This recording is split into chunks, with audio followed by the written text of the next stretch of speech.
I'm Avi Arditi, and this week on Wordmaster, we follow up on last week's advice to parents about the language benefits of talking to babies.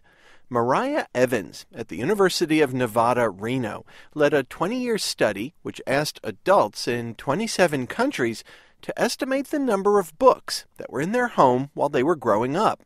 Their answers showed that children raised around books spend more years in school even if their parents are poor and illiterate. What we found was that there's a very substantial effect of growing up in a bookish home on children's success in school. Children who grow up in homes where there are more books go further in education. And additional books are especially important for children who come from families where the parents aren't terribly highly educated.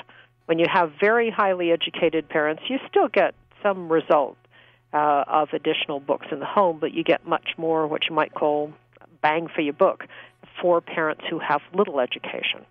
Does it matter whether these are children's books or adult books? Are these the parents' books, or did you look at whose books these were?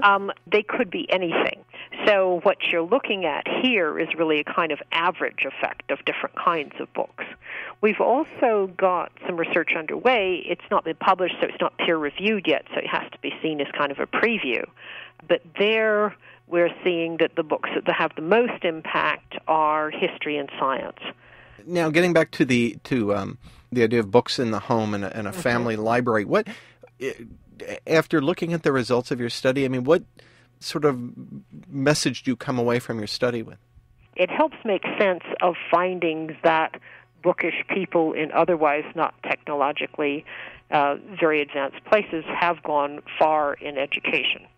So in that sense, it says that there really is a contribution that parents can make to their children's education.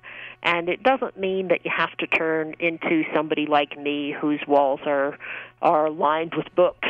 But it really does mean that if you spend a few minutes most days a week reading to your children, and if they see you reading from time to time, and if you talk about books with them from time to time, and when somebody asks a question, say, let's look it up instead of discussing it as a matter of opinion, that all those things can actually make quite a substantial difference to children in their education. Well, right. I guess it's stoking the curiosity, right, of encouraging curiosity and the desire to then to find the answer, to look it up somewhere. Yeah, and it also helps establish a kind of cultural outlook that answers can be discovered, okay, that they're not just something that you have your view on and I have my view on, and so on. But, well, let me ask you then, in this, nowadays where you have, where for so many people the first inclination is maybe instead of reaching for a book perhaps, but going to a search engine, going to the internet if they have access to a computer and the internet. If you were to do this study 20 years from now, I'm curious what you would find and what that would say, just perhaps because there are maybe fewer books in the house. Well, maybe people are getting more information online. We don't know, okay? So the question really is, are different kinds of information searches substitutable? My sense would be that they probably are. But at this point, that's just talking through my digestion of bits and pieces of research. Nobody will really know for some time the answer to your question.